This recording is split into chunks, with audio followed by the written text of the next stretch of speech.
Yo, what's happening, everybody? Appreciate you guys checking in. We out here on a Wednesday in the Raider War Room, man. I appreciate y'all pulling up.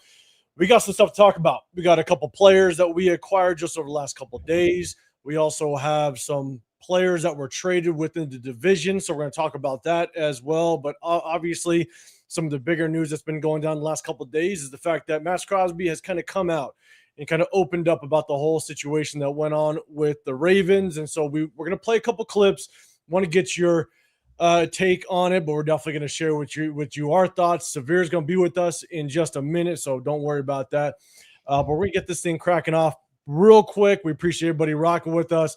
Before I say what's up to my guy, just if you guys are going to be out there in Pittsburgh, the draft, April, next month, almost about a month away, we're going to be out there. So hit us up. Let us know on social media if you're going to be out there. We're going to have a little bit of fun in Pittsburgh. It'll be great to put names to faces. But myself and Severe will be out in Bakersfield, California, May 16th. So if you're in SoCal, if you want to be a part of one of the biggest Raider Nation parties during the summer, it's the Raider Nation Summer Kickoff. We were there last year. The guy that puts it on, Raiders he typically will have Raider players show up, man. It's a great way to kind of kick off the football season. So definitely hit us up. Raider Nation Summer Kickoff. You're going to be out there May 16th. So appreciate everybody rocking with us. Appreciate everybody. Do me a big favor. Double tap that screen. Hit that like button at the same time. Hit that sub button if you want to get included in the chat. So before I hit up the chat, man, got to say what's up to my guy. Chris, what's going on, brother? How you doing, man? What's happening, man? Ready to talk some ball, man. It's been pretty good day. Work's been pretty busy, but it is what it is. I'm glad to talk some ball with my boys. It's always a hustle out there. That's for always, man. With work. But no, I think what's going to happen now, right, is you had the big wave of free agency. Now things are going to slow down. Now, obviously, it kind of remains to be seen what SPYTek, what his plan is. Was he looking for maybe another splash with that 30+ mil that he was slotted to possibly have if Maxx Crosby was a Raven? And so question is how much does that slow down? And we have to obviously allot money for our draft picks. I want to say, shout out to, look, I'm going to give him his props when I can. Shout out to Mitchell Renz. I was listening to him, and he was kind of trying to lay out what our salary cap looks like. And I think he said that it was roughly around 12 million left. And that's even allocating money to the draft picks. So if you have around 12 million left, and I think outside of the draft picks and what we currently have in the building, I think I read somewhere that we still have around 13 to 15 players that we still need to bring into the locker room. Yeah. Of 12 million left to bring in 13 to 15 players, that's not a whole lot of money to play with. Right. A lot of depth pieces at this point. And so, we'll see. We'll see just kind of how it works out. We're going to see just all the moves that will be made up to the draft. Again, we got a month left, and we're going to see how it plays out. Do you foresee, Chris, I'm going to throw it to you in chat. Let me know. Hit that hashtag Raiders if you got an answer for this one or a comment. I mean, do you expect any type of movement from now until the draft? At least a big move. You know what I'm saying? We're going to get depth pieces in. We just saw that last couple of days. We're going to break those guys down. But do you see any big move moving forward? I don't. And the thing is, I honestly was hoping that, that we could possibly, I kind of had my mind set on Brian Thomas Jr., or something like that, something similar. But actually after that Broncos trade, talk about that. Yeah, after that Broncos trade, like now it's going to be tough to get him for something that's reasonable. So so that may have just been a pipe dream. But yeah, overall, I don't see us doing too much. I just think we're going to go into the draft. I do think SPYTek, throughout that weekend he'll make some moves at that point, but I don't see any big splash before the draft. I'm with you. I think the only way that we may see a splash is if we see some restructures of these contracts. Right. Some people have been saying that Maxx might restructure, and look, if Maxx is true to his word and he wants to be a Raider for the rest of his career, I would not prove it. Yeah, prove it. Let's restructure. Let's make some cap space. Let's make some room. If you want to be a Raider and you want to win and you want, it's not just the personal goals, but you want this team to win and this team to win a Super Bowl, man. Let's make some moves. Let's restructure a little bit. There's another contract. You could look at Colton Miller, restructuring Colton Miller's contract. There are some names out there that you could possibly restructure, and you typically want to look at the top 5 players as it relates to your salary cap money. So those top 5 players, you might want to approach them. Maxx is up there, Colton Miller's up there. We'll see how else it plays out. So I start a couple, Chris, man. If you want to start saying what's up to the chat, I think iPanda, man, was the first one in the building. For sure. My boy iPanda in the building. What's going on? What's happening? Got my boy Ralph in the building. Salute to Ralph, man. Make sure you guys check out Ralph. He has good content, all types of content. Got my boy Wears a Flag in the building. What's going on? Got Silver and Facts in the building. What's going on? He said, who did SPYtek call DaCosta to say see you in 2027 in our house, you effing bum? I feel you. Alon, what's going on, my guy? Emmanuel, what's going on? Yaya in the building, what's happening? My boy Big Luck in the building, man. He said we discussing Flock Boy today. Yeah, we talking about Flock Boy, but he Raider boy. He Raider boy. He's ours. Got my boy Just Raiders, baby J. What's happening? Got DC in the building. Max the Culture Vulture Crosby. Yo, wow. Let's see, man. He said we needed to spend 89% of the cap from this year for sure. Free Thinker, what's going on? He said you think Max's knee will be on my bad. Go ahead. I'd say we do, but the problem is I think where that 30 million that Maxx, where we basically had that cap space when we traded away Maxx, that could 30 mil that you roll over to next year. Because yes, we gotta spend 89% of the cap. Yeah. And if you had that 30 mil to roll over to next year to continue to build this thing, different story, bro. It's a different story. Yeah. But Free Thinker, man, he said, you think Max's knee will be a problem? Me personally, I don't. I think, all the hoopla was just the Ravens trying to moonwalk up out of that deal. From everything that we're hearing, he's right on pace. And Maxx, one thing we know, he does attack, his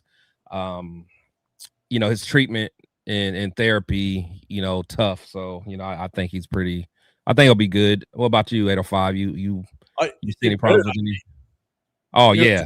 We got back years of him having injuries, right? You had 2 years ago where they damn near were close enough to amputate his goddamn leg. And last year, he was hurt for basically 75% of the season. They finally shut him down with 2 games left. And so it's like, it better be good. We don't need a banged up Maxx Crosby. We need a Maxx Crosby that's 110%, because anything less, it's like at this point, it's like we got to see that top 5, top 3 Maxx Crosby we've been waiting for.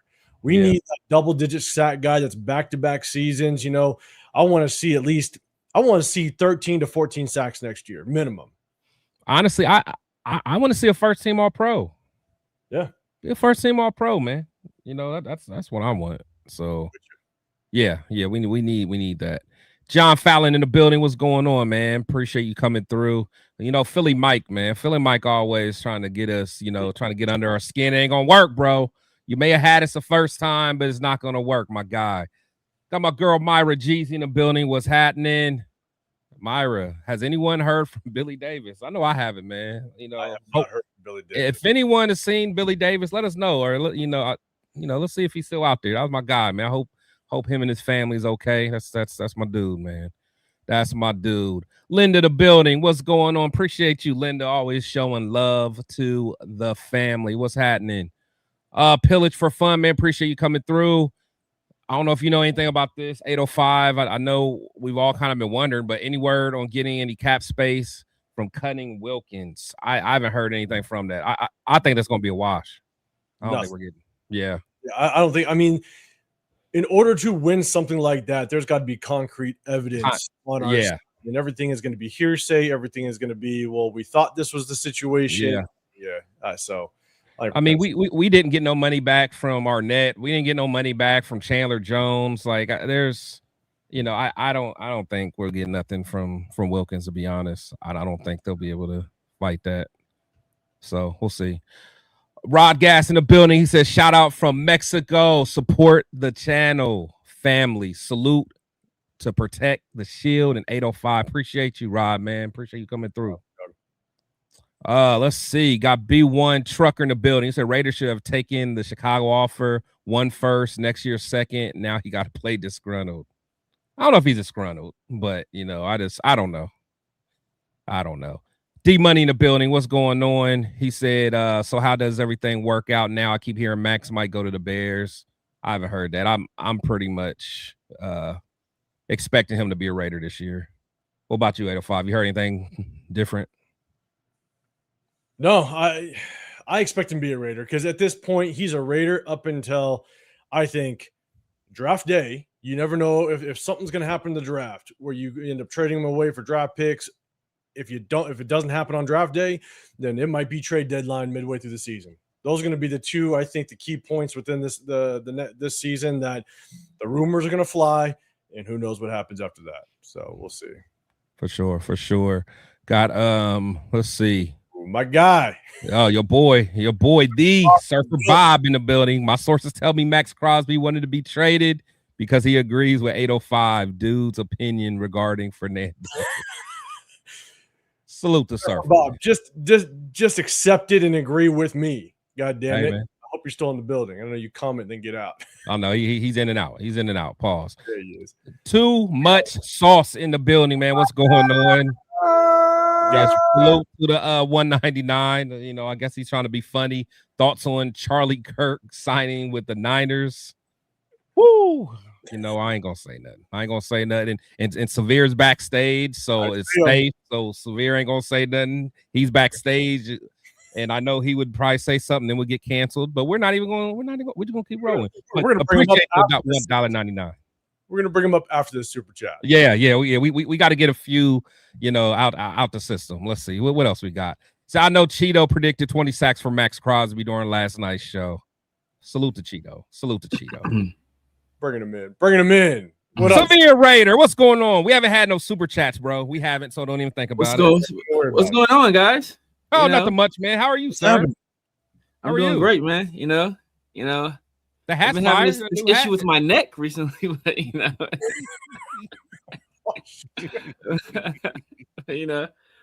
Oh man, nice hat, man. That new hat. Thank you. Nah, I had this hat for a minute. I never wear it because it got this stupid band in the back.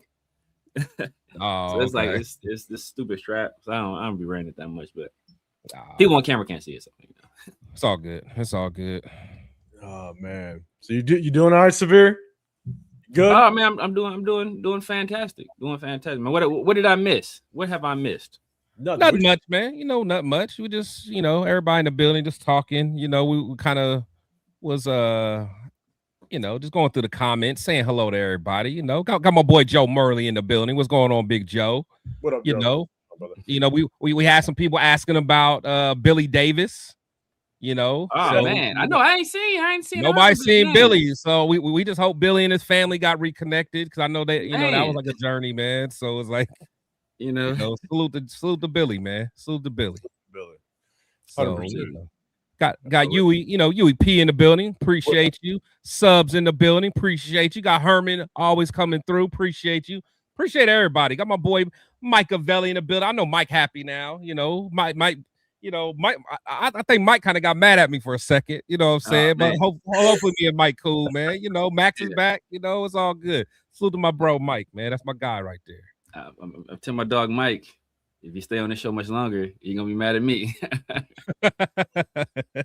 We're gonna talk about Maxx.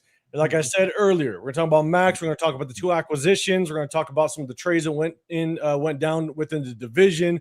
But we're also going to do a little bit of a segment, have a little bit of fun, break things up like we normally do.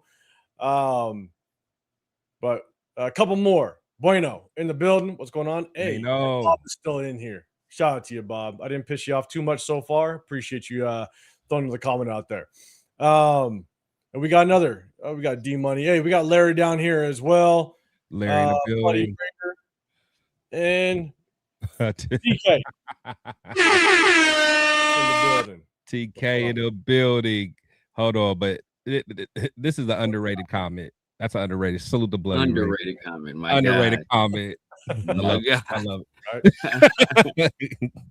Because didn't they re-sign who the linebacker? Who? Dre Greenlaw?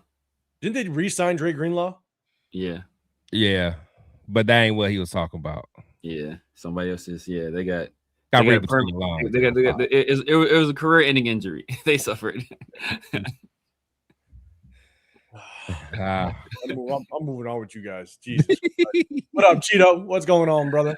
Salute to Cheeto, man. He got his 1K, man. Make sure you guys go holler at my boy Cheeto. Man, for real. Man, got his 1K. Boy, been working hard, man. Been working hard. So definitely go support my guy, man. 100%. And coach is in the building. No Ami talk today, coach, unless you bring it up. You're gonna make your own bed if you do that. So just warning you. What up? Enoon in the building. What's going on, brother? Enoon. All right, we're gonna say what's up to more people in just a minute, but let's pop this thing off, man, because we got a lot to talk about. Again, we're gonna have a fun little segment in between, something new. Again, just to break things up, have a little bit of fun. Also, again, real quick, shout out. We're gonna be in Pittsburgh. If you're gonna be in Pittsburgh for the draft, all three of us are gonna be there. Hit us up on social media, put some names and faces. We'll let you know where we're at. We're gonna hang out, have a good time. So, let's pop this thing off. Let's have a little bit of fun. We're going to talk about the couple acquisitions that went down the last couple of days. We're going to talk about it. First one, I'll bring it up on the screen. Let me make sure I share it right. Make sure you guys double tap the screen for us, y'all. Double tap the screen. Absolutely, 100%. Guys, let me know your thoughts. Spencer Burford, former 49er. Currently, he is basically a swing guard. Can play both sides of the line. He's 6'4", 300 pounds. Went to college at UTSA. This is his 5th season. He was with the 49ers. Obviously, he's got the connection with our head coach, Clint Kubiak. When Kubiak was there, he's got 56 games underneath his belt, 38 starts. I think I read up that he did start a good portion of last year, 1,100 snaps. He's allowed 11 sacks. A little bit on him last season, played 11 games, started in 9 at left guard, 251 total pass blocking snaps over the season, allowed just 2 sacks, tied for the second fewest on the team, minimum of 250 snaps. Last season, his average time to pressure was 3.5 seconds, the best mark on the team and the 6th best mark in the NFL amongst guards, minimum 250 snaps. Since being drafted by the 49ers in the 4th round, 140th overall of the 2022 NFL draft, Burford has allowed just 11 sacks, the second fewest by the 49ers offensive line over that span. Minimum 1,000 snaps. So chat, let me know, hit that hashtag Raiders. What's your thoughts? Bringing in Spencer Burford. Again, just good. He's got some connections with Clint Kubiak, but I definitely got to get my guys' takes on it. Chris, I'll throw it to you first, man. What's your thoughts on this pickup? It's one of those things. He's a guy that understands what Kubiak probably wants. I imagine he would have worked with. Did he work with Dennison at all? I imagine so at some point. Maybe I'm not sure. I know Dennison. I mean, I don't know. I don't think Dennison was over with the Niners, so I don't think so. He never. Okay, so never. Okay, maybe he didn't. So, but yeah, but I guess at least he knows Kubiak. Some familiarity there. Like I said, it's nothing that's too exciting, but depth piece. I don't think he's going to be a guy that's going to come in and really start. I think we're going to have to definitely upgrade from that. But it's just something that's I wouldn't say necessarily exciting, but he's just a guy that's can provide some. he could provide some depth. Big Luck, he's talking some shit. Big Luck, you got your goddamn mind in this chat. Okay, my bad. Keep going, Chris. Nah, that's about it, man. That's about it. There really ain't too much to talk about him. Like I'm not gonna sit here and try to act like I'm excited about it. It is what it is. I mean, maybe him and Charles Brandon Parker Brandon Parker Grant. Maybe they can battle it out for the Water Boy. Better put some respect on that man's name. The future.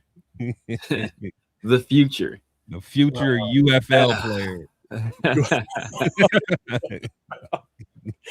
what up, Jeff? What's going on, brother? All right, Severe Man, thoughts on Spencer Buford in the building? Actually, before I got a couple. Dre, you got him as trash. No, Dre, I don't know if you're talking about Buford. Don't you do it? Trash. Don't you do it? Do it. Being trash. I don't know which one you're talking about, right? But I'm with you either way. Let's see. I just want to see if somebody else. Bueno, he's got to be better than Parham or even Forsyth. True. He's anything better than Forsyth, man. You would think. You would think. Anthony, I heard the guy's a road grader. Okay, let's see what else we got going on. Let's see. D Money, you got a C+ on it. All right, Anthony, good run blocker. DK, you got good depth. All right, okay. Let's see. iPandit, he's got to be better than Kappa. Let's hope so. Let's see. All right, Severe Man, thoughts on this new guy? Yeah, somebody brought him up, man. This is maybe this will be a SPYTek tradition. You know, the annual Alex Kappa Award goes to Spencer Burford. All right, like by several metrics, he was the worst pass blocking guard in the NFL. It's like for a team, obviously we want to run the ball, but for a team that's drafting a rookie quarterback, you would think like you would not get the guy that's dead last in pass blocking. But you know, as you guys kind of alluded to, this depth competition. Should be a guy that understands the system, should be able to teach it, you know, to the younger guys. So he can, you know, kind of be an example for those guys early on as they kind of feel their way through a new system and then fall far behind them because he just doesn't have the talent, in my opinion. Is he a guy that's going to make the roster? I mean, they kept Thomas Book around. They keep Will Putnam around, so anything's possible. But Will Putnam, I still can't believe we got Will Putnam back. Yeah, so, you know, anything's possible. Anything is possible. Anything is possible. But so like it's like I don't know that. Would I want him on my 53? Probably not.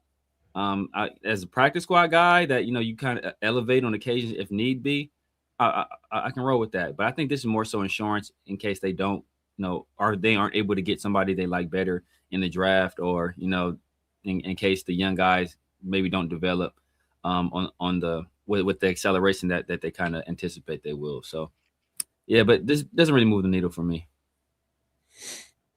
No, I'm with you. I'm really curious what the contract is. If the contract is something extremely minimal that you can move off from, then it does sound like it. It's just depth. I think what's really difficult, again, I said it a little bit earlier, is because we no longer, if SPYTek truly had a plan through that whole Maxx Crosby crap, and he expected to have a little bit more money, now he's trying to go and basically get guys. Yeah. He's trying to sit there and go, I need to bring in some depth for pennies, given the fact that I don't have the money that I thought I was going to have. That Maxx Crosby acquisition or just trade. So is this just a grab as it relates to very cheap contract, maybe some depth, maybe some competition to see who can truly at the end of the day make this 53 man roster? So I think that's what this is. He's got some ties to Kubiak, obviously. Maybe Kubiak saw some good things and said, look, he can come in, compete a little bit, but I'm really curious to what the contract is going to be, given the fact that, man, his numbers don't look great. Let's put it that way. Outside of just the experience that he brings to the table. That's really it. Mike Valley, you're saying depth signing. I don't hate it. Again, we definitely want to see the contract. Let's see. Yeah. Boys, 805 Severe. My red blood protect the shield. Yes, sir. Appreciate you. Let me know. My bad. Anu, and if you're still in here, let me know. Let me know if you're going to be in Bakersfield. I know you were in Bakersfield last year. Brought the fam, man. It was awesome meeting you face to face. Let me know if you're going to be in Bakersfield again. You're saying anything is better than Alex Leatherwood. We did bring in Alice Kappa. That's the tough part. That is the tough part. What up, TK? What's going on? Spencer Burford is the Thomas Booker of Alex Kappas.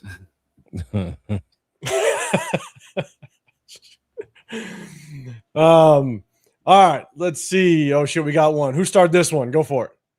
Oh yeah, hey Dre. He said we would have, or if we would have drafted Willie Lampkin last year, we wouldn't be. Yeah. Oh, hey, but we might still mess around and get Willie, man. They're gonna try to put him on the practice squad. We might be able to swoop old Willie up, man. I'm holding out. I'm holding out faith, man. I know. Get Meredith up out of there. Get Meredith up out of there. Put Willie. Yeah. Button for you, Chris. Yeah. A button for Meredith you. Gotta go. Meredith gotta go for Willie. Looking at me right now, guys. I'm sorry. If Willie come, who's spot getting taken? Not JPJ. Spencer Burford. Oh, you mean starting lineup? Oh, you starting lineup? Yeah. Yeah. Meredith gotta go. Yeah. Willie getting on the field. Willie getting on the field right now. Let's see. All right. Let's see. Silver. In fact, some of those dudes gonna get cut before the season starts. Yes. Maybe it's just competition bringing it on in. We'll see. Yeah. Red Travis, what's going Travis, on? what's up, Travis, man? let's know if you're gonna be in Bakersfield. You were there last year. Let us know. Oh yeah, you said it. Go wait for kickoff. Yeah. Bullshit, brother. Okay, we'll go to the next one. We're gonna go to that next one. Oh, see, Big John. I don't know if Big John wasn't around for last year. Yeah, I don't think he was, man. I don't think he was. Around our board. Yeah, he don't know about Willie, man. Go look up Willie's tape, man. Go look up Willie's tape. Salute to Dre. Go look up Willie's tape. Exactly. All right, let's move on. Let's get to the next one. All right, the next signing that popped up. Segun Alobi. We're gonna rock it that way. Shout out bringing some depth in for the linebacker room. Do us a big favor. Hit that hashtag Raiders. Let us know what your thoughts are on this pickup. Again, a little bit of depth. Good special teams player of what I've heard. Just did a little bit of research. It seems like he's going to be a good special teams player, good athlete. 6'1", 233 pounds. San Diego State, 4th season in the NFL. Had 51 games. Started 20 tackles, 14 solos, 6 assists. He's got an INT. He's got a one pass defense, forced fumble. I do believe he had that blocked punt on us last season. And so a little bit of a note on him, racked up 30 total special teams tackles from 22 to 25 as a member of the Colts, the most on the team over that span. Tommy Eichenberg, you better watch out. Coach is still in here. Almost 21 solo special teams tackles since the beginning of the 23 season, tied for the 9th most in the NFL over that span. Last season, 2025, posted 11 total tackles and 1 forced fumble on special teams. He was one of just 13 players in the NFL to record 10-plus tackles and a forced fumble on special teams. And so, again, seems like a really good depth piece at the linebacker position, given the fact that is pretty athletic, but I think it's going to be a good addition to this special teams core. Special teams, third of the game. Got to address it. Got to be important. Looks like we did just a little bit. Severe, I'm going to throw it to you first this time, man. Thoughts on this pickup? Yeah, Matt, for what it is, I think it's a good pickup. As you said, he's a special teams guy. He's a special teams ace. Super athletic. I think I read he ran like a 4.4 at the combine. Something ridiculous like that. I will say, he damn near took out our franchise player and AJ Cole. So in that block. You gotta chill out on that. You can't take out the best player on the team. But for what he is, like, we probably won't see Tommy Eichenberg on special teams no more. With this out there. We won't see Tommy Eichenberg on special teams. It could be a one-way trip for Tommy Eichenberg back to Ohio.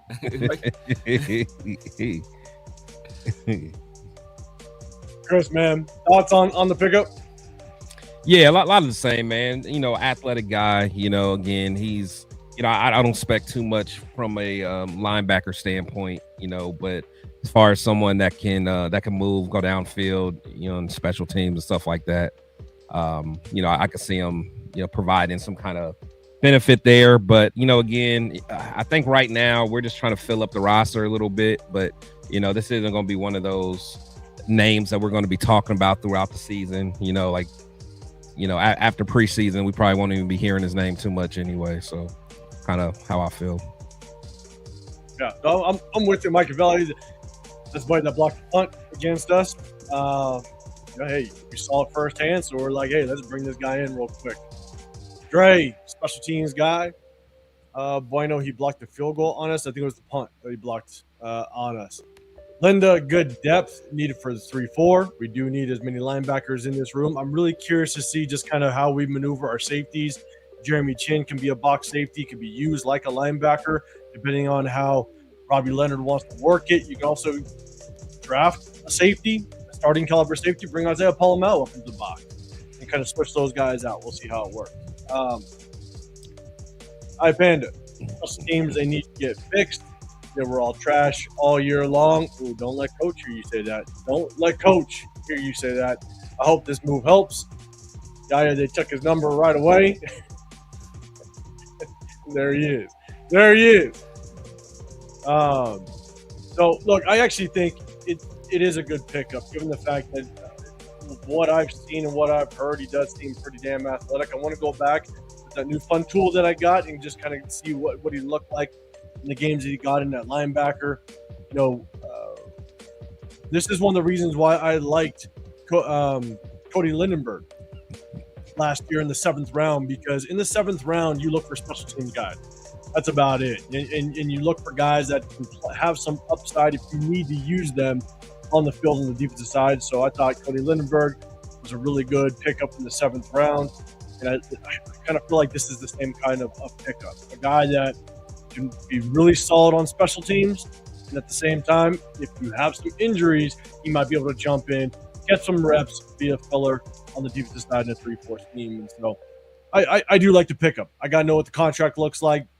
But because of his special teams play, I think there's a really good chance he probably makes this team. So, let's see what coach has to say. I got Ami in your head so much. I think Ami's living good if you don't got to pay rent in there. Just because we enjoy you in the chat. Fortunate for him, because he's about to be without a job in a minute. So yeah, free rent. Free rent. Rent.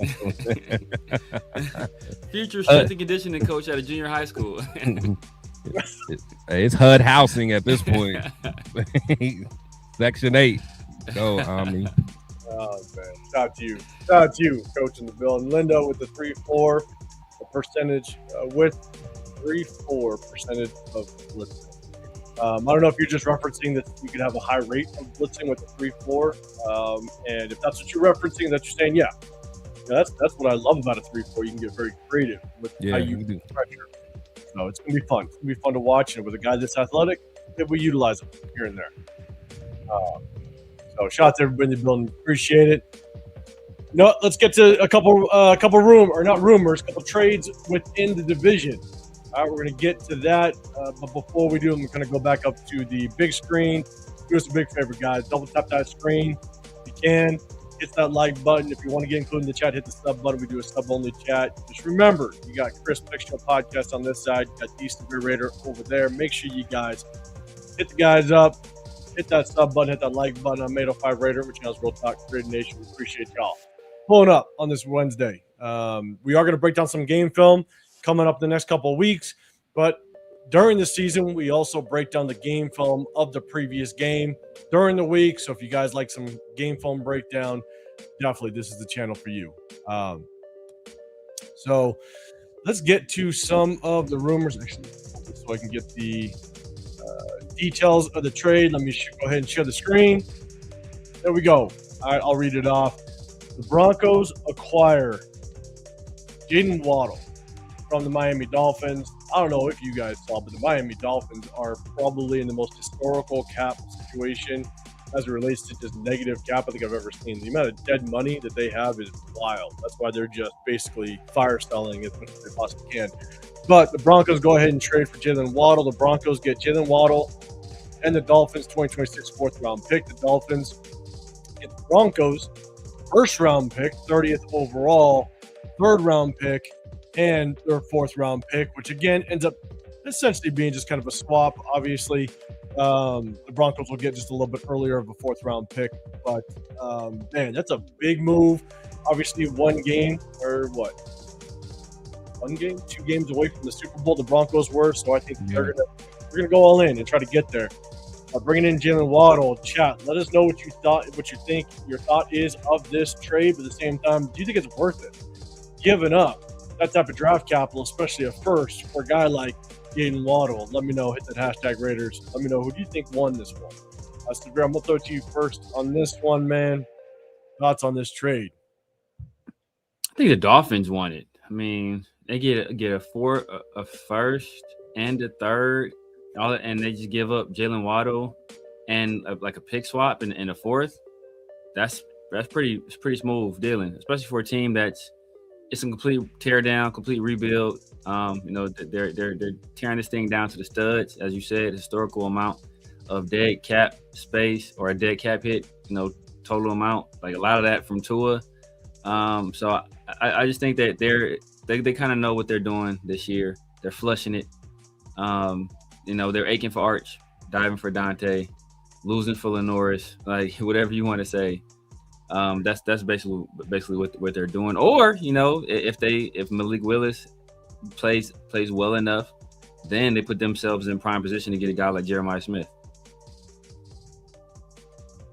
Yeah, I mean, the other day, it's a hell of a haul for a guy like Jalen Waddle. I don't know what his contract looks like and how they bring over that contract, what they're paying Waddle as well, if it's a good contract. But I mean, I think there was just a shit ton of dead money that Miami, I think, still has to pay with making this trade. Got to cut. Let me see if people are like Anthony. You're saying that you think Miami won the trade. You're saying wouldn't be surprised the Dolphins get next year's first pick, Arch Manning. They might be. I've heard that teams are trying to basically stockpile picks for next year's draft, and so maybe this is a way that they're going to be trying to do it. So Anu, man, cool. Raiders, you're saying not worth all those picks. Let's see. Sam Tonky, you're saying another weapon for Knicks, but it won't matter. John Fallon, it was a slight overpay, but it also makes BTJ, Brian Thomas Jr. more expensive now. I think they overpaid. They could have drafted a receiver, but for us, I think it's just ensures that we need more secondary help. Mike Valley, you're thinking. I think you're saying the Broncos got fleeced. I think you're saying that they might have lost this one. Foxdale, what's going on? Appreciate you rocking with us.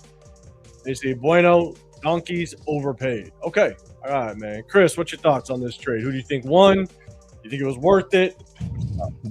Yeah, I think. I definitely think the Broncos got rocked on that. They got rocked. I mean, I like Waddle, but there was no way I'm giving up a 1 for him, especially with his injury concerns. He's a good player, but to give up all that draft capital, it's telling me that they really think that they can get to the Super Bowl with him, because I mean, basically they should have been in the Super Bowl this year. If Bo wouldn't have got hurt, they would have definitely went to the Super Bowl. I just can't see giving up a first for Waddle. I mean, I just can't, just because I think he just signed an extension, 2 years ago, I believe. So yeah, just from a money standpoint, it did. I mean, they're going for it all. Maybe Sean Payton just thought he was the missing piece, but yeah, to me, it's way too expensive for me. Yeah, Leo, you're saying Dolphins won, but damn, Willis going to throw to Waller. They depleted that receiver room. No Tyreek Hill, no Jalen Waddle. Obviously, with the first rounder that they get, maybe they go grab themselves a rookie receiver, possibly. I do think that could be a pretty good move, given the fact that this is a pretty deep receiver class. And so you're going to have some really good options. And so they have, I don't know what pick they have. What's their original pick? Any you guys Dolphins? know? Dolphins? Oh, I don't know. Yeah, I'm not sure. Are they They didn't make the playoffs. 10 or 11? They're at 10 or 11? 10 or 11? Okay. So they're in prime spot for a good receiver. I mean, they're saying that Denzel Boston's not going to go till basically maybe the tail end, maybe even sneak into the second round. And so, yeah, they got options. It'll be interesting just kind of how they maneuver it. Silver and fact, Waddle ain't too far from 30 years old. I thought he was younger. Let's see. Big luck, kid. How many nightmares have you had with that number 14 in it? It's sad. It's sad to see that 14 not be there. Big luck. Appreciate you reminding me on the goddamn live. Cheeto, Dolphins stacking up picks to get Fernando. Make it happen. I don't care if we go back to 11. Let's make it happen. Leo, I like your style. I appreciate you being in here. Guys, make sure you guys go sub to Leo. Put that goddamn comment. Let's see. Okay. Look, for myself, I think the Dolphins really didn't have much of a choice. They're doing a complete reset. They're doing a full reset, and they're just offloading as much salary cap as they possibly can. I think they're going to just bite the bullet and eat all that dead cap money this year, and they're going to get as much draft capital as they possibly can. I do think the Broncos got fleeced. I don't see the Broncos, moving the needle too much with Jalen Waddle. I think Jalen Waddle is a good number 2. Yeah. But where they struggle is Cortland Sutton isn't the best number 1 out there. No, he's not. Sutton's bottom tier number 1 now. And he had a ton of drops this last season. And so it feels like it was a desperation move. And the Broncos still sit at, I think, pick 29, roughly. You still could have a damn good receiver fall to you that could be a good number 2 receiver in the National Football League. Even being a rookie, you have a really good receiver room with a Cortland Sutton to be able to at least groom him and help a young rookie come in and potentially produce. Because you went and got Pat Bryant last year, which I liked Pat Bryant. It was T-Mac, it was Pat Bryant, it was Jaden Higgins that went to Houston. You still have a decent young rookie in there. And so I don't know if you had to just give up all that goddamn draft capital to try to go after a guy like Jalen Waddle, which I don't know if it truly moves the needle. We'll see. But I do think the Broncos got fleeced on this one, in my opinion. So let's see. Fallon, it's a very late first round pick. I think you're saying what the Broncos gave up. Yeah, well, Miami's going to get from that. Let's see. Anu, Waddle going to be fighting his teammates Sutton. I know, because didn't Waddle just say, isn't he the one that said that he could do work against Patrick Surtain? I mean, they both went to Alabama, so he would know. Oh, then that's right. They did both go to Alabama, so I bet you it was just like a joke. They're all just messing around. What up, SoCal Sal? What's going on, man? Milka Beezy in here as well. Appreciate y'all rocking with us. Let's see.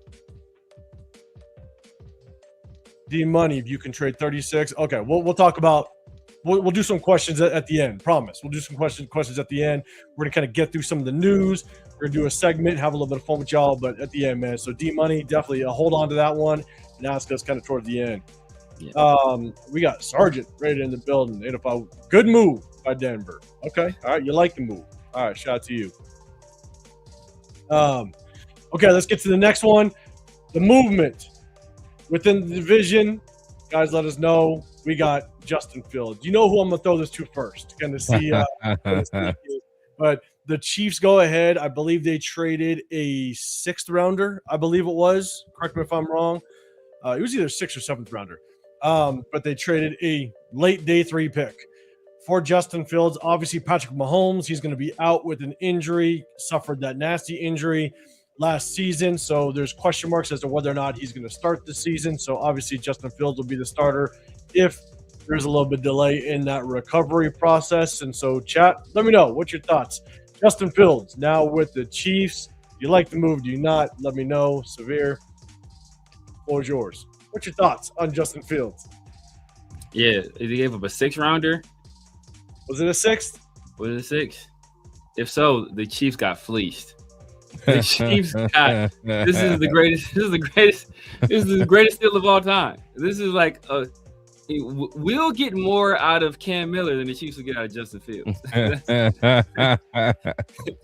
This dude's not an NFL quarterback, man. You know, like how many people's jobs does he have to cost before they realize this dude is just not any good? He cost three people their jobs in Chicago.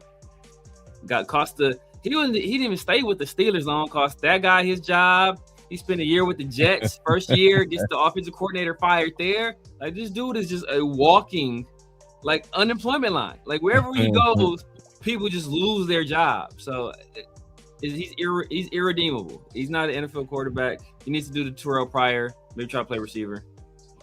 I'm with you. What up, Turf? What's going on, brother? Hey, Turf. He's going to be out there with the draft for us. So definitely, guys, tap in. Make sure we're going to do our best to go probably live during the draft just to get everybody's reaction. We'll have a little bit of fun. So definitely tap into that. But definitely, guys, go hit up Turf. He goes live on Tuesdays. I think, Turf, you were live yesterday. Definitely go say what's up to Turf, our guy over there, man. Shout out to him.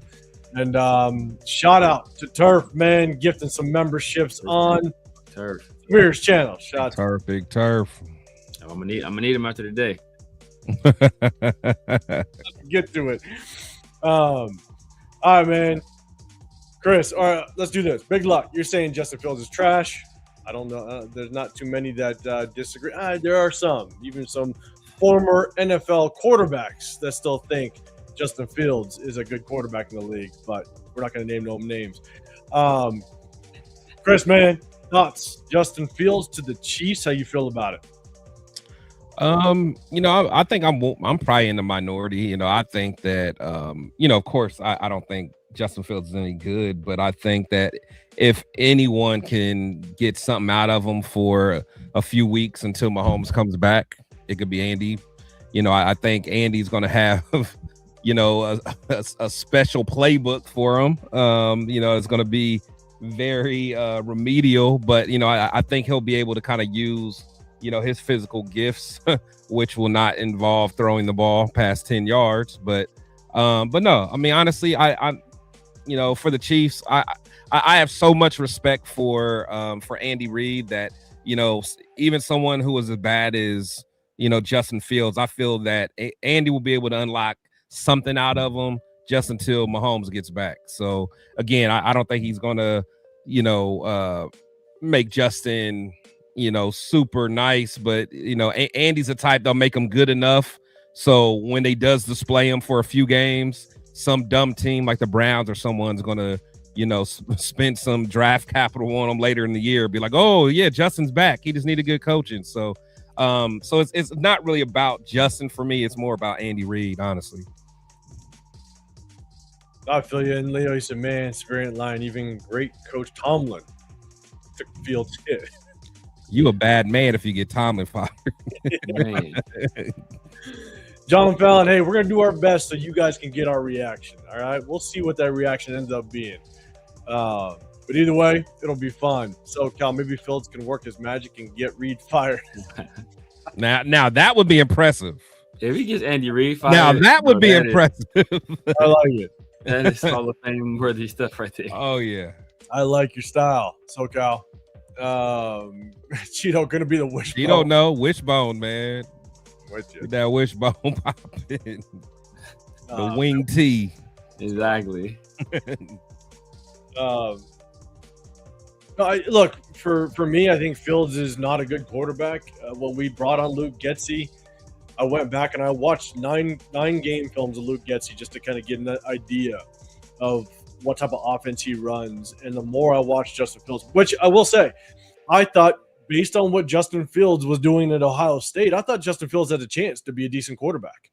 It's those receivers he had, man. And it just that's definitely one for me. As much as I will come on here and say how much that my takes do work out. Now, I wasn't on YouTube when Justin Fields were here, but I'll definitely be truthful with everybody. I thought Fields was going to have a chance at being a good quarterback in the National Football League. But when I went back and I watched Getsy's offense, because we brought him on as our OC, the one thing I noticed was Justin Fields, I called him the third down killer. Like, he was so inaccurate on third down, it was disgusting to watch. One reason why I really like Darnell Mooney, the amount of times Darnell Mooney was damn near 7 yards away from his defender, just wide open, and Justin Fields just overthrows him. Simple out route, simple slant, a decent little just fade route, overthrows him, just nasty. JJ McCarthy, bro. I'm telling you, he's a JJ McCarthy. I'm telling you. Y'all thought I was wilding out. And it was weird to see just how far he fell off from being at Ohio State and doing well over there, and then just completely becoming an absolutely inaccurate quarterback. And you just look at his release, honestly. I think a lot has to do with his release and his body position through his throw. He just – sometimes when you have athletic quarterbacks like that, they turn into I call them arm throwers. And that's kind of what Justin Fields is he doesn't allow his mechanics get in place to make the right throw. He just uses all arm, and that's what happens. That's why Michael Vick, as good as Michael Vick was, he was also very inaccurate at times because Michael Vick, he was a big arm thrower. He allowed his arm to do all the work and not allow his mechanics to properly get in place prior to the throw. And so, Chris, to your point, I think what's difficult is Andy Reid. Let's say Justin Fields has to start maybe the first 3 games of the season. Andy Reid can maybe do just enough to make. That's what I'm saying. Look serviceable. That's what I'm saying. What defensive coordinators aren't going to know is how Andy Reid is going to use Justin Fields. So the first 2 games are a wash for anybody. That's why a lot of backup quarterbacks find success their first starting game, because defensive coordinators don't know what it's like. Look at what Marcus Mariota did to us, right? We weren't sure what Cliff Kingsbury was going to do with Marcus Mariota, and all of a sudden, Marcus just tears the top off. Look at what Andy Dalton did to us 2 years ago. And then they all come back down to earth because defensive coordinators just don't know what OCs are going to do with a brand new quarterback. Yeah. That might happen with Andy Reid. DCs may not know what Andy Reid's going to do with Justin Fields, and then just give him a couple games, and hopefully Justin Fields is back on the bench, and then all of a sudden, Andy Reid's kind of resurrects his career for one trade, and that's about it. But I'm with you. Andy Reid can fix somebody for a small point of time. Maybe it is, maybe it's Andy Reid to fix Justin Fields for a moment. So I'm with you. Let's see what everybody's saying. If anybody plays daily fantasy, get your hands on Kenneth Walker those first 2 weeks. Oh yeah, he will be fed. Let's see. Your favorite quarterback. Raider E 805, but aren't you a Hall of Fame quarterback? I'm a Hall of Fame everything. God damn it, Raider. Everything. E 508. Just get that right. Hall of Fame everything. Cheeto. Let's see. There will be no Vic slander 805. My bad. Let's see. Okay, Cheeto. Let's see. Watch us go against Fields and set NFL records. Yeah. That's a Raider type of thing, man. Yeah. Okay, so I want to go over some the in-division moves, a couple trades. We went over a couple players that we went ahead and acquired just in the last couple of days. Shout out to everybody. We appreciate everybody tapping with us, all the comments. You guys want to get included in this next one. We're going to have a little bit of fun. We're going to bring us up back to the big screen. And like you guys know, we break it up a little bit. We do a start 'em, bench 'em, cut 'em. We do last time we did pick your starting or your 17-0 fantasy team. Sounds like people had a little bit of fun with that, but I did something a little bit different. We're going to break it up. We'll bring back the start 'em, bench 'em, cut 'em, and the other ones too, but we have a little bit of fun in the off season when there's not a whole lot to talk about. So I'm going to go ahead and I am going to bring it up on the screen. If you guys want to get included in it, hit that sub button. Do we need our board? Nope. Do not need the board for this one. Okay. Do not. Man, Chris over here dressed like a drug dealer. Hey, you already know. D-boy Wednesday, baby. Like a drug dealer. Let's see. Come on. Hold up. Here we go. All right. So this one, get included in the chat if you want to have a little bit of fun with this one. I'm going to go ahead and share the screen. Where we at? Bang. And then after After this, we're going to talk a little bit of Maxx Crosby and all the kind of drama that's been ensued as it relates to him opening up about the Ravens situation. So we're going to talk about this on the other side. Talk about that on the other side of this one. So look, this one's guess the logo. Now we're in the vertical mode, so hopefully you guys can see it. You might got to get close to your phone if you're looking at it. But what's going to happen is you guess the logo. I got 3 of them. A little piece of the logo is going to pop up, and then you guys got to guess what the logo is. It's all NFL logos. I didn't go crazy and snuck in like a Canadian football logo or nothing. Okay? All NFL logos. But it's simple. It's easy. Just a new game to have a little bit of fun. Guess the logo. Hit me up in chat if you think you know it. Here we go. There it is. Chat, let me know if you know what this logo is. We got a couple. Oh, we got a Rams out there. The Oilers. No, we'll go. Oilers. Extinct teams. Calgary Stampede.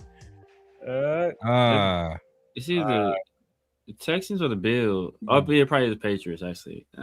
Yeah, the Patriots. A couple of Patriots. Cool Stone is out there. I like the Texans for some reason. Because the blue, it's the only teams that really got blue, white, and red is either the Patriots, the Bills, or the Texans. But yeah, I think it's the Patriots. TK's got the Patriots. Cali, what's going on by the Bay? You got Texans. Okay, let's see. Danny, Africans, Texas teen. I don't know what the hell that is. I don't know what that is either. You're talking about your own subject. All right, we got Texans. Leo got Texans. Free Thinkers got Patriots. Okay. All right. Severe, what you guess? I'm gonna go with the Patriots. Chris? I'm gonna go Texans. I'm gonna go Darren just keeping it real. Darren just keeping it real. I see SoCal. Yeah, SoCal. Yeah, Cool Kev, he did get his stuff, man. Shout out to Cool Kev for winning our giveaway last time. And Cool Kev, I think you're in the chat, man. Let everybody know you got your stuff. All right, here we go. There it is.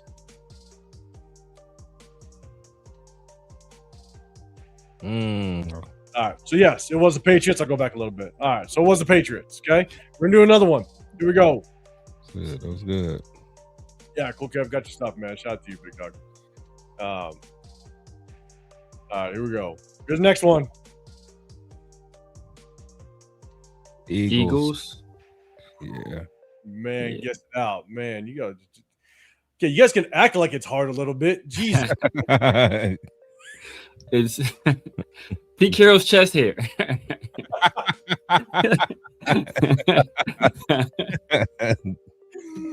I'm gonna do a starter pitcher cut him real quick. God damn it. Yeah, that was the easy one right there. Washington Bullets. All right, you guys. Washington Bullets, man. That was my squad for a second. Not only did they go old school, but they went a different league. Yeah. Washington Bullets.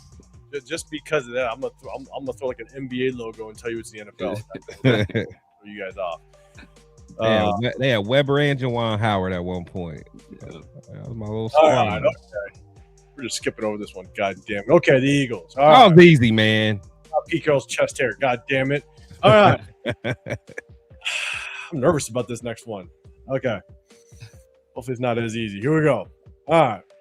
Now, you know what? I'm going to do this again, and I'm going to do all sports logos for you guys. All sports. I'm going to have to. All right, here we go. Here's the next one. Let's see. It's going to pop up here. All right. How about this one?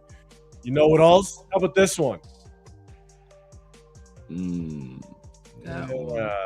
CDC Charger. No, Rams. I'm screenshotting it. Rams. How about y'all?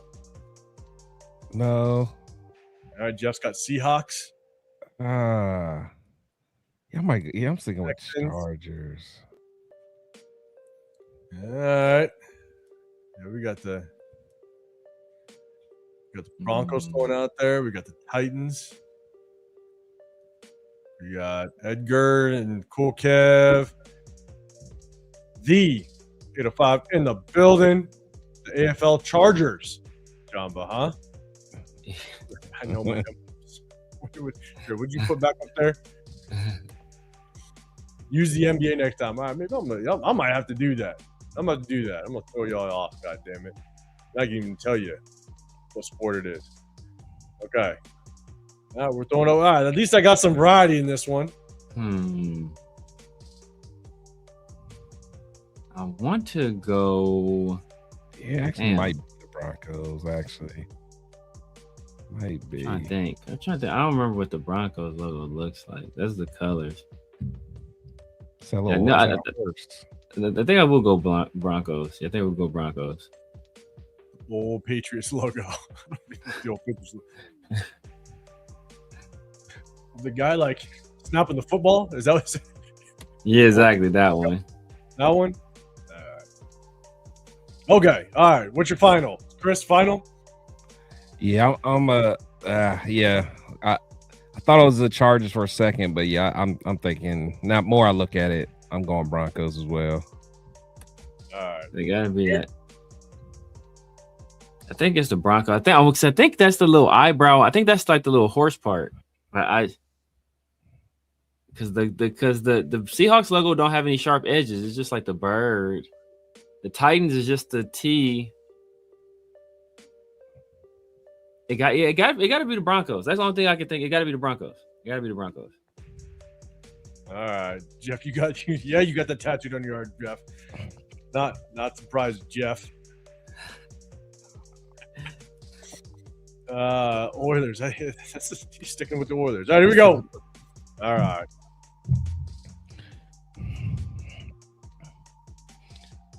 Yeah, there you go. Right, Yeah, good job with the Broncos. While you guys throw in the chat. Good job. All right. I did 3. Next time I'm doing all logos. That's it. Next time we're going to switch it up. We'll do start a Benjamin Cutter. We're going to bring back the build your 17-0 fantasy team. I think a lot of people like that one too. So we're going to do a little revolving door over some of the games and have a little bit of fun, break things up in the off season. So next time we're doing all logos. Y'all piss me off. All right. Appreciate it, man. Do me a favor, double tap that screen. You got Chris Pick Show podcast on this side. Got the Severe Raider over there. I'm 805 Raider. Real talk. Raider Nation. All right, Coach. I did. Stop yelling. God damn it. All right. I'm going to break this thing down. So we got one last thing to talk about.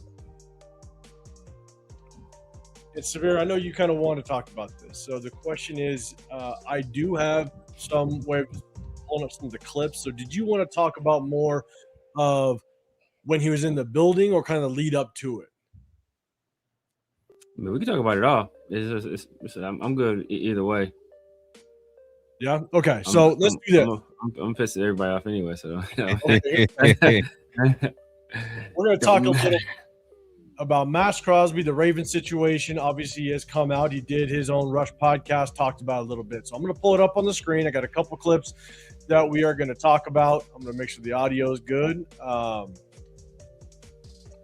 right, and we'll go through some clips. And Severe, maybe it'll lead to kind of what you want to talk about, what you want to address with this one. Guys, buckle up, get ready, hit that sub button, get included in the comments because it's going to be a little bit of fun. I'm going to go over to have my MRIs. Like, I didn't hear it. Like, I was asking. Yeah. You guys good? Okay. Yep. Yeah.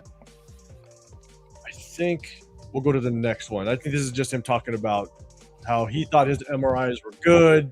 Ravens didn't think it was great, and just kind of that lead up. So I'm going to go to the next one. Here we go. I dap him up, and I could just tell, like, the energy was a little bit off. And the GM was standing in, like, the hall, like, in the room next to me to the right. And that was the first time I seen him. And, you know, I'm just in my head, like, this is a whirlwind. Like, I'm so excited, like, fired up. You know what I mean? Like, this is new opportunity, whatever. And you could just tell the energy was off. Like, I dapped him up. He had, like, a blank face. And I'm like, okay. I'm not thinking anything of it. Maybe he's just different. I don't know him, whatever. Yeah. I go into the room. They sit me down on the couch. And he's like, man, I don't know how to say this, but, you know, one of our doctors has concerns with, you know, with the results and whatever. And, like, with your knee, like, some of them have, you know, are concerned about the future and da-da-da-da-da. And, you know, we really want you and this is what it is. But, you know, we're just going to have to get more and more opinions. And I was like, the first thought in my head, like, I was terrified because I'm thinking in my head, like, what the fuck? Like, okay, Severe, you got anything on that one? I can go to the next clip. You go to the next one. All right, we'll go to the next one. Here we go. I just had, like, Neil Elitrosh, best fucking surgeon in the country, like, the best of the best. He's done all my surgeries for the most part. Like, that's my guy. Like, I go to his house. Like, that's my dude. Like, he's the best. So I haven't even got to talk to him, or I hadn't got to talk to CJ at that point. So it just kind of hit me. I'm like, what the fuck? Is there something wrong? Like, I'm freaking out, like, low key, deep down. I'm like, I can't get another surgery. I can't, like, my time on me. This is fucked up. So I'm fucking like, what is going on, bro? And CJ had been calling me right before I went up. And I'm like, what the fuck? I'm like, CJ, let me hit you when I get out of here. And I was looking for Rachel. I don't know where Rachel's at. She was upstairs with the girls and stuff, like doing her own thing. He has no clue at this moment, like what's going on. Yeah, Rachel didn't know, but CJ like sent a text in the group chat, and I'm like, damn. So anyway, fast forward, I want to take all day, but Go next one. they tell me like, yeah, we're gonna get back to you, like, we're gonna get some more opinions and things. Like, we obviously want you, this, and that. And I'm like, all right, like, okay, so we'll see. So I don't know. So then I leave. I'm like, this is what the fuck. Yeah. I get back to the hotel, bro. I'm like, what the fuck is going on? Like, what does this mean? Like, I'm calling whatever. Then I talk to Neil, and Neil calls me, and he called me way down. He's like, Max, don't listen to any of that shit. He's like, your knee is great. You're exactly where you're supposed to be, or even ahead of schedule. He's like, you're doing everything right. He's like, they know. There's one more. Like one more. You had your surgery 9 weeks ago. It's obviously, if you get an MRI, like, he's like showing me literally like the actual literature of like, this is where it needs supposed to be at from a meniscus repair. Like, there could be MRIs that could be misleading because it's still fresh in surgery and this and this and that. He's like, listen, you're doing everything right. Everything's going well. We're going to keep sticking to the plan. He's like, you will be back by training camp. That has been the damn timeline since the beginning. That hasn't changed. You know, your stuff, you know, obviously everyone's mentioned a bunch of different things. All these doctors are mentioning different. And that's what was communicated out of your camp too, correctly? Like during this 100%. whole time. 100%. So that's the thing. I'm like, okay. So now I'm like kind of calmed down, but at the same time, I'm like, well, what the? Okay. So I'll try to find some clips. I don't think there's. Yeah. Okay. So he does go on to kind of basically talk about the interaction between him and DaCosta in the beginning. Basically, DaCosta came in. I think he met with some other guy named Tom. He didn't meet with DaCosta to start out. DaCosta kind of let them know that there was a little bit of a concern, but they're still trying to work something out. And at the end of the day, they told him, hey, we're backing out. And they're on the phone with Trey Hendrickson at the same goddamn time, which was wild. So we all know just kind of how it all flipped out and worked out. And Maxx Crosby gets on the first flight out, goes back to Vegas, and now he returns to the Raiders locker room. So we know somebody in this building wants to talk about the situation, and we're going to give him the floor real quick. Severe, what's your thoughts of the whole situation? I know a lot of people have seen Maxx Crosby kind of come out and talk about what's going on, and give us your take on it. Chat, get ready. Let's go.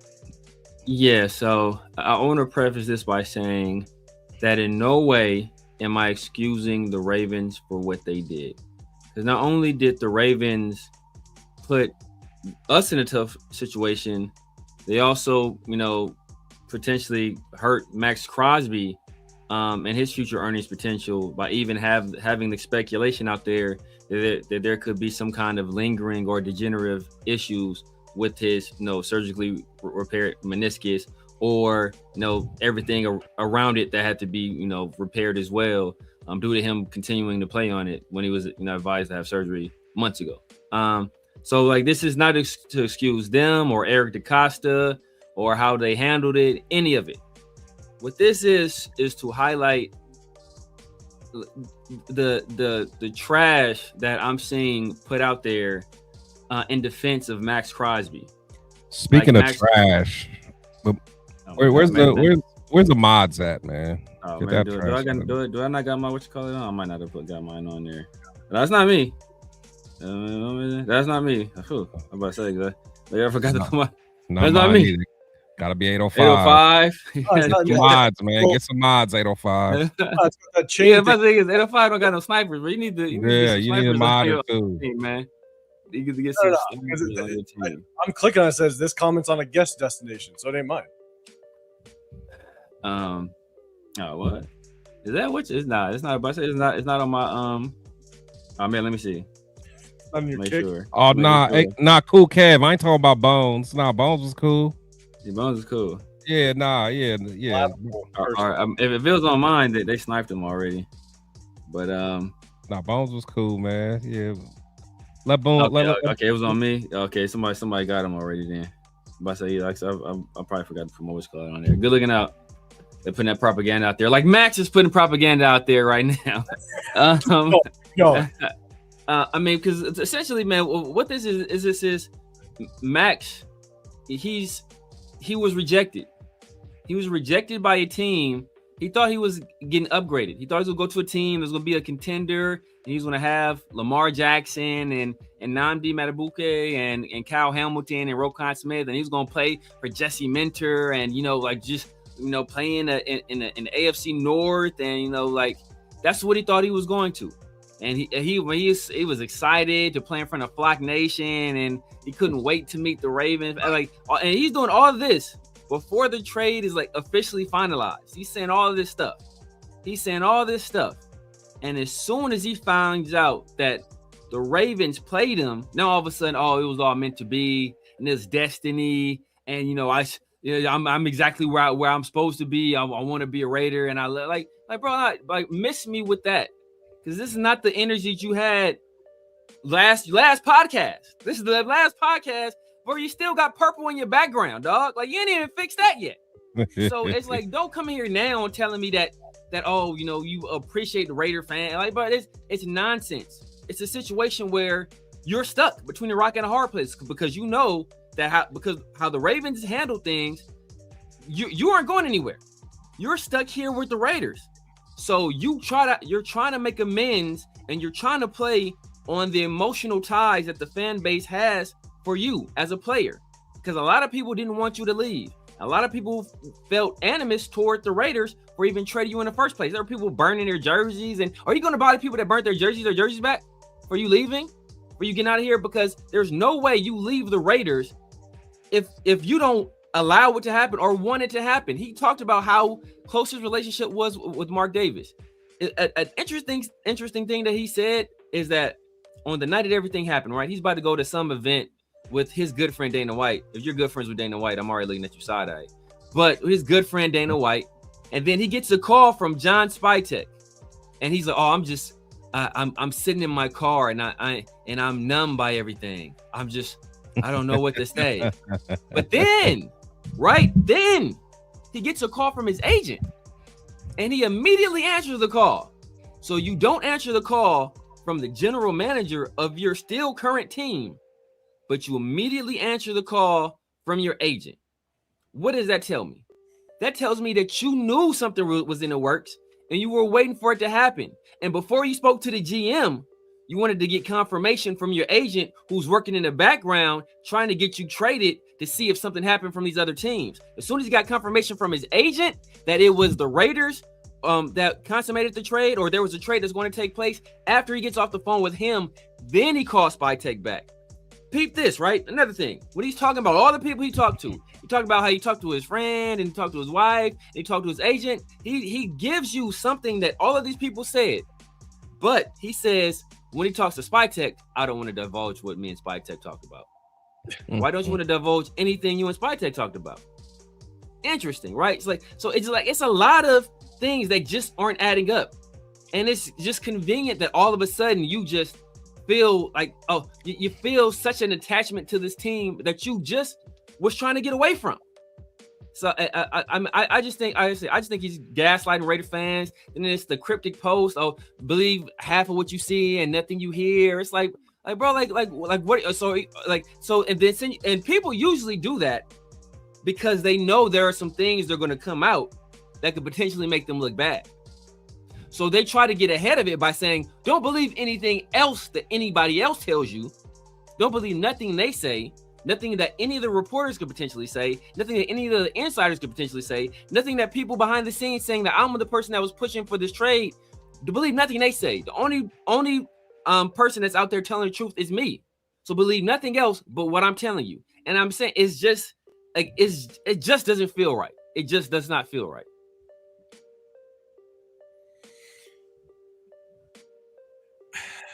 I think for myself with all that, I think what's tough is trying to figure out what does Maxx really feel like. He wanted out. I think he without question, he wanted out. He was basically done. I think he was extremely happy to go and be a Raven. And now, because the Ravens severe, like you said in the very beginning, the Ravens screwed him over.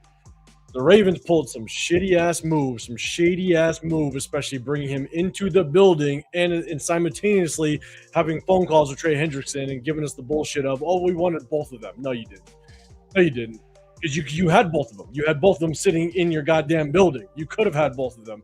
But that's neither here nor there. I think what really sucks, though, is the fact that did Maxx really want, like, how does Maxx truly feel right now? That's my biggest question. Is he actually happy to be back? Now, obviously, people have him on interviews and they're saying, well, you're going off to the Ravens, and all of a sudden you're hearing we're bringing in Nakobe Dean. You're hearing that we're bringing in Quay Walker. You're hearing that we're bringing Kwity Paye. You're hearing that we just signed Linderbaum. Like, you're seeing all these big moves, and now are you happy to be back? I just don't know. I don't know what Max's true mindset is right now, and is he truly ready to be back? Because I will say, if he was truly cool to be back, and with the reports coming out saying that he is a Raider for life, he's never leaving. He's now a Raider for life. Let's rock this thing. You should have restructured your contract before that guarantee money hit. You should have restructured to prove that you were ready to create some salary cap space for us to be able to win for the next year or two, win within the next year or two. But he didn't restructure.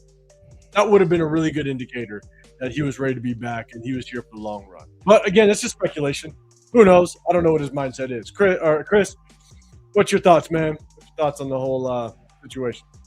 Yeah, no, I think it was good to hear his perspective, because a lot of us was kind of just wondering. But you know, as Severe said, man, I think he definitely doctored it up a little bit to kind of pull at the heartstrings of, you know, of Raider Nation. You know, the Raiders, you know, they ate that up. You know, everyone.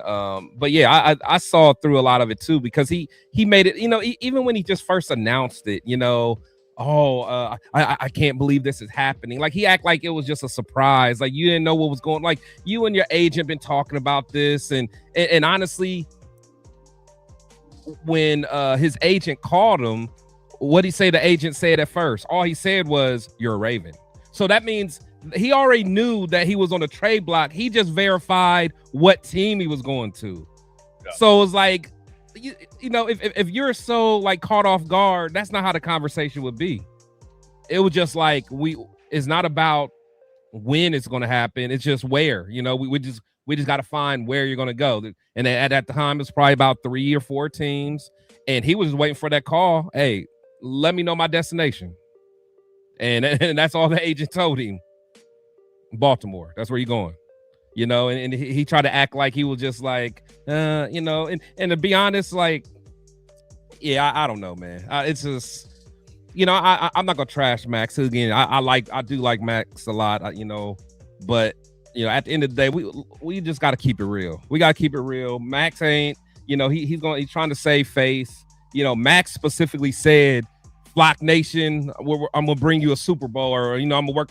Like, he ain't say Raider Nation, I'm coming back to win y'all, because he know we ain't gonna win no damn Super Bowl. Maxx ain't happy. Maxx was enjoying the opportunity to have a chance of playing the Super Bowl. Now I got to come back to Vegas and play for 4th in the division. So, like, it don't matter, man. So salute the Maxx, man. And, you know, it's just a messed up situation across the board. The Ravens fleeced everybody. And one thing I hope that other teams, you know, don't kind of use a similar method to make, you know, some of the other teams, you know, weaker and put them in a bad position. Because luckily we had a lot of money But imagine if we were kind of pinched for money where we had to, use every dollar wisely. That would have really messed us up. So, we just gotta see what happens, man. But salute the Maxx, but I'm not buying it, bro. I'm not buying it. Yeah, Money Chicken said, can anyone blame Maxx for wanting out? I don't blame him for wanting out. No, we understand. Yeah. I understood why Devontae wanted out. I understand why a lot of people wanted out. I get it. I think that's what makes it so difficult. We said this, right? We said this when we went live. We said this with the Jacoby stuff and everything. I understand why you want out. Like, this organization has been shit for so long, and we're all diehard Raider fans, and we are dedicated to the shield, right? We are. But at the end of the day, we also I made this analogy a while back, and it's like, I look at the Raiders like my kids. I love my kids to death, but I'll call their ass out when they acting up. When you ain't acting right, I got to put you straight, because at the end of the day, I want you to be better. And when Maxx wanted out, when Jacoby was traded, the slander happened. Everybody started talking shit. And I'm sitting there going, why? That's what we do. But shit on these goddamn players for who knows how long. And so I'm with you. Like, I don't blame Maxx for wanting out. I don't blame Maxx for being happy and almost like a breath of fresh air, especially given the fact we're diehard Raider fans. A lot of us have been Raider fans since birth, or since, you just starting to walk. These players get drafted to us. These players aren't diehard Raider fans. They're just drafted to us. And so, yes, is there sentimental value for Maxx because he was drafted to us? Of course. But at the end of the day, I'm sure he was happy and willing to go over to the Ravens. Yeah. Hold on. Let me address this real quick, Money Chuck. You about to get back on the shit list, bro. Better get back on the shit list, bro. Like, don't look. If you want to criticize what I say, or you have an issue with anything I say, and you want to criticize it, go ahead. But do not lie about anything I said.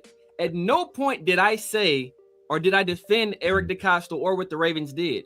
What I did was say, people are like, oh, well, Maxx is he's just doing this now because he's going to look out for his best interest, and now he's just going to be back with the Raiders. So, he has to make sure he tries to make things right with the Raiders. And I said, okay, cool. Well, by that standard, Eric DeCosta is the GM for who? The Ravens. So Eric DeCosta's only job is to give a fuck what happens to the Ravens. He don't give a fuck about Maxx. He don't give a fuck about the Raiders. So in the grand scheme of things, did Eric DeCosta do his job? Yes, he did. Did he put the Ravens in a better position? Yes, he did. So if you're going to excuse what Maxx is doing now, gaslighting Raider fans to get back in their good graces and endear them to him once again, then by that token, then you should be okay with Eric DeCosta, because his only job is to make the Ravens a better team. And a lot of people think that Trey Hendrickson plus those 2 first-round picks makes them a better team. And it's a shady-ass move, but I agree. Severe, like, Eric DeCosta did what he was supposed to do. He protected his franchise. Shady-ass move, shitty-ass move, especially bringing in Maxx Crosby and then being on a phone call with Trey Hendrickson. Shady as shit. Shitty-ass move. Hopefully karma's a bitch. Yeah. But he did what he's supposed to do, and he protected his franchise. Exactly. So it was a dirty deal. And the thing that makes it worse, because everybody's talking about, the tampering period. What makes this so bad from the Ravens, and I talked about this last night, Money Chuck. What makes this even worse is that the trade was not official yet. So Eric DeCosta had no obligation to do a thing. He could have backed out the trade and said, I don't like JohnSpytek's hair. I don't want to do the trade anymore. And there was nothing anybody could have done about it, because nothing was official until 1 p.m. the next day. So he had no obligation at all to carry through with the trade. He could have backed out of the trade and used any other reason besides Maxx's health. The fact that he hid behind a physical is the dirtiest move of all, because like I said, that is what hurt us more than anything, because that is what tanked Maxx value. And that's what prohibited us from being able to consummate another trade before that 1 p.m. deadline, because there are still teams interested. But like a shark, as soon as they smelt that blood in the water, they started swarming, because, okay, now we can get them on the cheap. let's see if the Raiders can take anything now, because now they're reeling. Or like in football, after a turnover, what's the first thing offenses do? They try to go for a big play, try to catch you during the switch. Annihilate them. That's what they were trying to do right there. Okay, bam. They're reeling right now. They're scrambling. They don't know what to do. They didn't plan or count for this. Let's try to get them on for the cheap. Let's see if we can get a top 5 defensive end in the league for a good deal. And obviously, SPYtek, he played it cool, and he's hanging on to Maxx for the time being. But like I said, Eric DeCosta, in the way the Ravens handled it, was the worst possible way you can handle it. But at the end of the day, did it benefit the Ravens? It looks like it. I mean, I think it did. Plus, given the fact that the Ravens, they lost so many free agents, they had to bring in some help. And they kept those 2 first-rounders, which is crazy. Chris, man, what's your thoughts? My mama's name is Julie. It's not Julie. Sorry. Oh man. I'm just enjoying the show. I'm just chilling today, enjoying the show. My brother is Severe preaching that good sermon, man. But no, I mean at the end of the day, I think everything's kind of been said. We know, how the Ravens did us, and the thing is, it's not how GMs conduct business, and that's the thing. But at the end of the day, like Severe said, he didn't do anything illegal. That's why, his fans are thinking they're going to change the rule, this and that, or they're going to punish, the Ravens in some way. No, it's a tampering period. They always say nothing is official until the Wednesday, and that's just how it is. So, that's it, man. But I don't want to take too much mic time because this money chuck and Severe, I always love it. We need to have money chuck on the show sometime. I'd love to see this that. This is always my favorite statement, that somebody isn't a true fan because you don't like what they're saying. Or I always have the unpopular opinion. Okay, how often am I wrong though, Money Chuck? I've been right a lot more than you've been right. I guarantee you that. Check my track. My track record is on wax, brother. My track record is on wax. 7. So you're saying that's the thing, though. He didn't want out. He wanted to win in the organization, particularly since Brady got into Mark Davis's ear and has shown no real competent desire to win.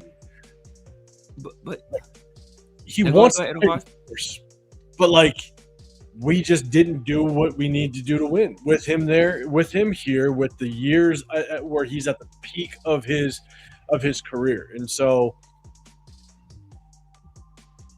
is it a perfect scenario where he could come here, stay a Raider for his entire career and win? Of course. I think a lot of players would like that. A lot of players love it, especially when you have a family and your roots are here as a Raider.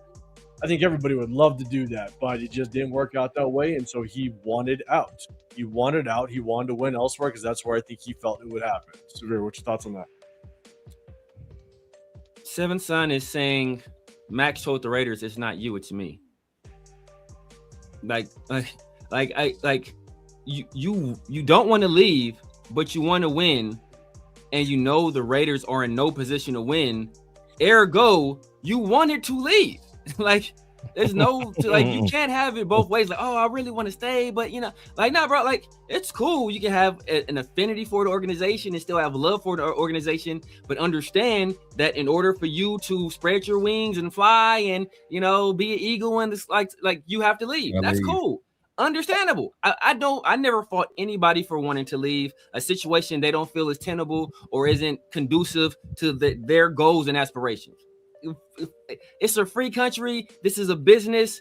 NFL teams look at players like commodities. Players should do the best they can to maximize their value and to maximize their opportunities to win. I never fought anybody for that. What I have an issue with is how people conduct themselves. If you are conducting yourselves in my opinion, is a pretty sleazy way in trying to play on a tug on the heartstrings of people that have an attachment to you as a player. You being the symbol or being the face of the franchise of the Raiders for the past, how many years, 3-4 years, ever since Carr left, probably being the most popular player outside of Carr since Charles Woodson and maybe Khalil Mack, but there's argument to be made that Maxx is probably more popular than Khalil Mack as a Raider, and he's been here longer. Oh, for sure. he is taking advantage of these people emotions.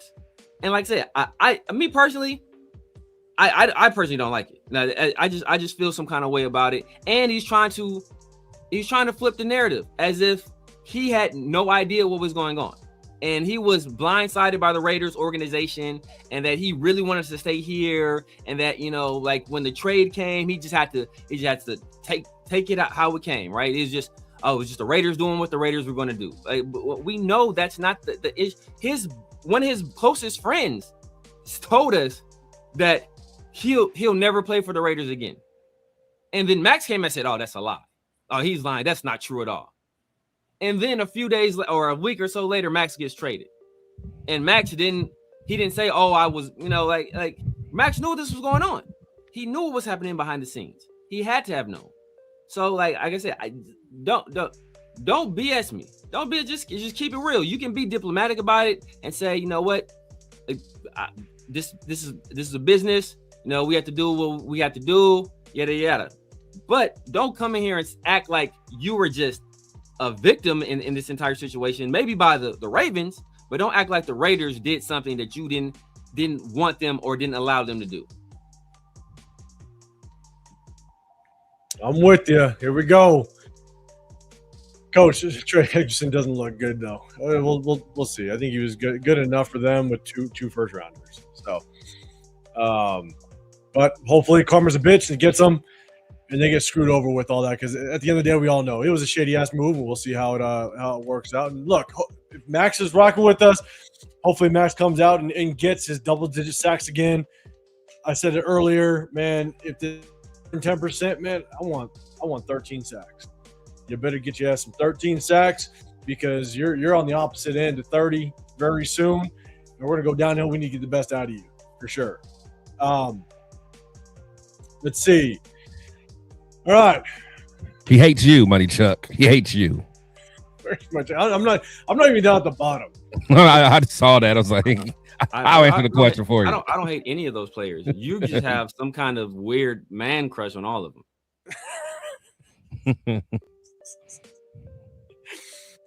He does. Hey. He's a sheep, man. He's a sheep. Shout out to Cheeto, man. Appreciate you, super chat, man. Cheeto. Cheeto must have cashed that AdSense money already. It's already coming in. Oh yeah. Get that 1,000. He's splurging. I do think that's crazy. That's one thing we'll talk about for one quick second, man, is like the moment. And I knew it was going to happen because it's happened with my takes on Shedeur Sanders, my takes on even my early takes on Tyree, very early in my YouTube my journey. People didn't like my Tyree takes. People didn't like my Bo Nix takes. They didn't like, even just the Mason Graham. They hated it. But it always, even though I said I had question marks, shit, even with T-Mac, we got a little bit severe, you and I, from the chat with T-Mac when that video came out, right? Of T-Mac saying, "Oh, I don't watch film as much as I do," or whatever it may be. Yeah. When we said we had question marks, it automatically turned into you hate him. Yeah. You know what I'm saying? I just don't understand how people go from I have question marks to you hate the player. We need to be able to kind of differentiate that and just be a little bit better of just fans in the chat, I guess I would say. Because Money Chuck just goes to hate. It is instant hate with Money Chuck.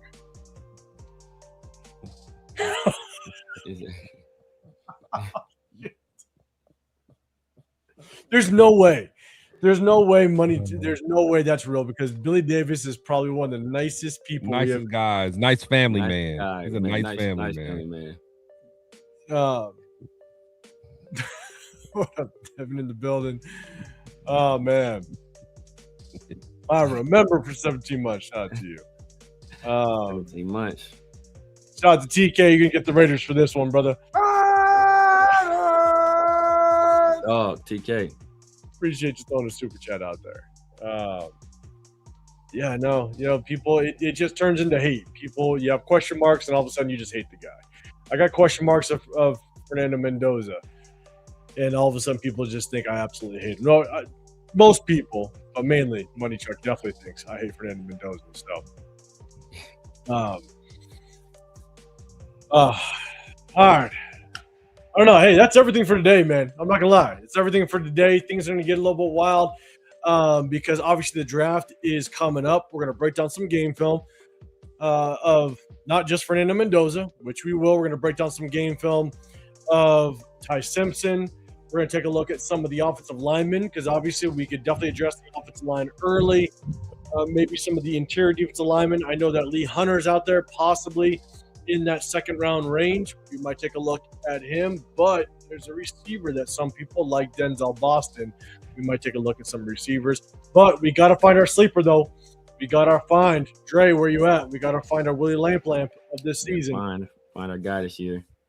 And we will. So last year, we did I want to say we did 4 mock drafts. Us doing mock drafts. I believe it was 4. That means not this coming Sunday, but next Sunday is going to be mock draft. Mock draft Sunday 1.0. And we're going to start having some fun. Tap in because I think on Wednesdays we might do I'm gonna link up with our guys afterwards. We're going to talk about it. I think we're going to do a chat only mock as well on Wednesdays. So if you guys want to get included in a mock draft, you guys want to tap in with that, and you guys kind of dictate where we go with the draft, maybe we'll do it on Wednesdays. Because obviously the news is going to slow up a little bit. I don't know if we have enough salary cap to make any more big moves. And so as it slows down, we'll break down some game film. We'll talk draft. We'll do a chat-only draft, but not this Sunday, but next. Mock Draft Sundays 1.0 is going to hit you guys, and that's when the hate's really going to start. So I'm going to have to bring up some of my draft history from y'all. We're going to have a little bit of fun. I can win just by taking Mendoza number 1 overall. It doesn't matter what I do with the rest of the draft. I just take Mendoza number 1, automatic W. That's all I have to do. Money Chuck will like you for 20 seconds. That's my God. I'll be with you for about 20 seconds. That's about it. My question is, can Money Chuck color staying within the lines for 20 seconds? That's my question. I bet he can't do that. I bet he can't color within the lines. Oh man, God damn it! See, now you just pissed off. Oh my God, TJ Fox, DJ, what's going on, brother? All right. So before Money Chuck gets too pissed off, we'll Harlem shaking. That's what I'm saying, Quirk. That's exactly what I'm saying, bro. It's all about perspective. What side of things you sit on?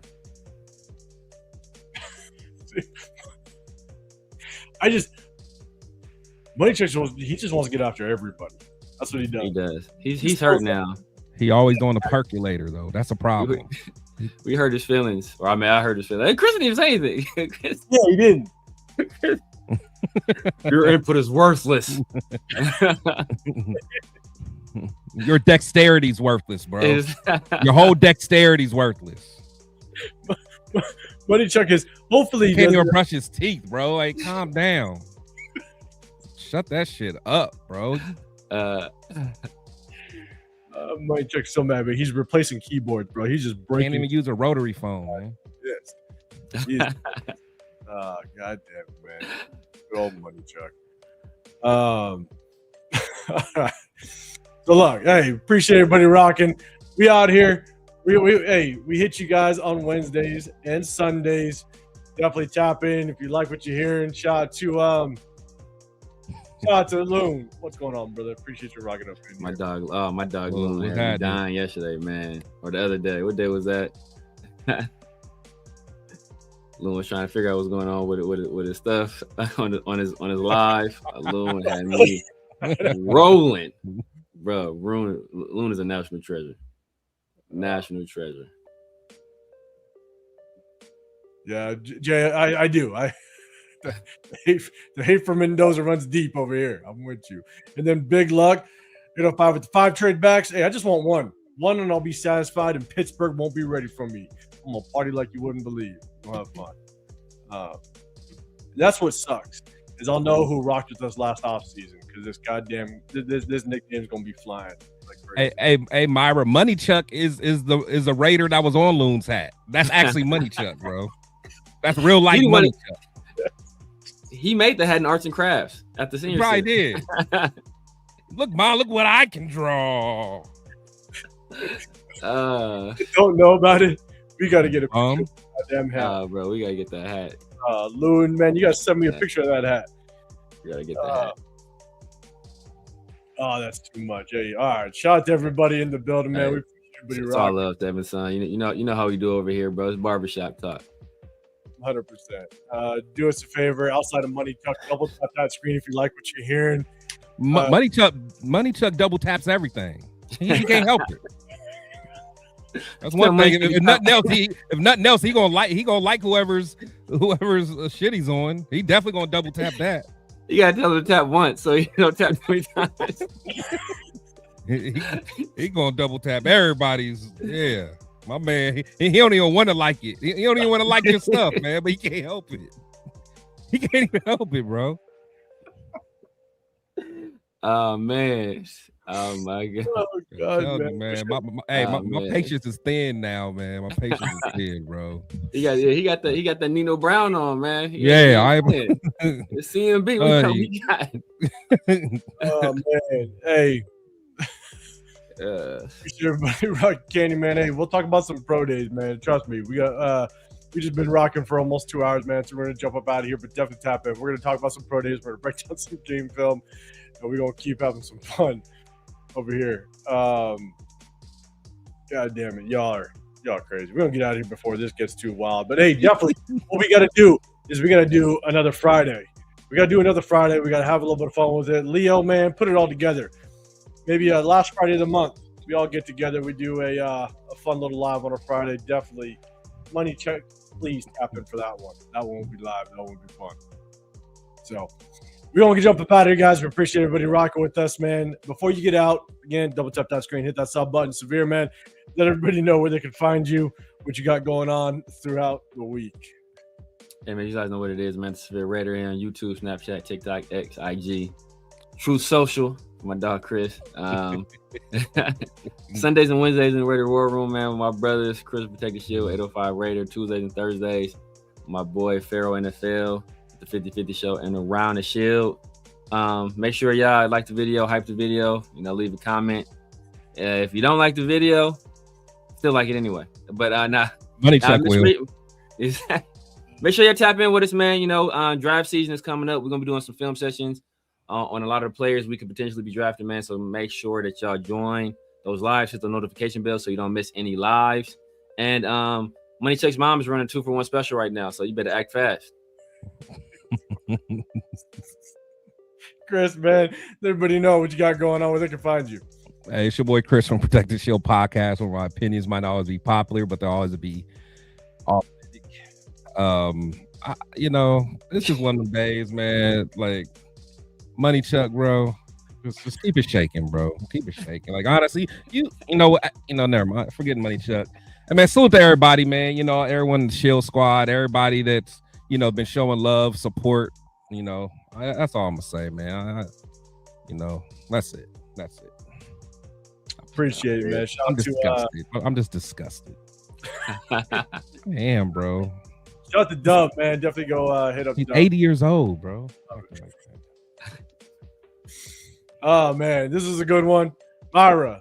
Shaking like a Polaroid picture. Great. He did. Oh man. Yeah, hey, we gotta get another Friday one. It's gonna be fun.